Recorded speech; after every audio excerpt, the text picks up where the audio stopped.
Oi gente, hoje eu vim fazer um vídeo mostrando e falando porque eu não mostro meu rosto nos vídeos.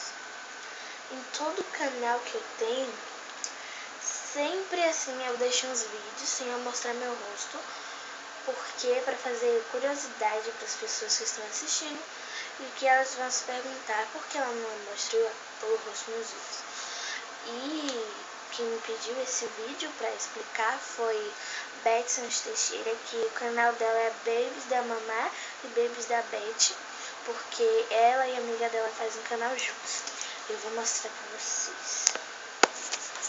Aqui o canal dela, vocês podem ver que tá aqui, Babies da Mamá e Babies da Beth.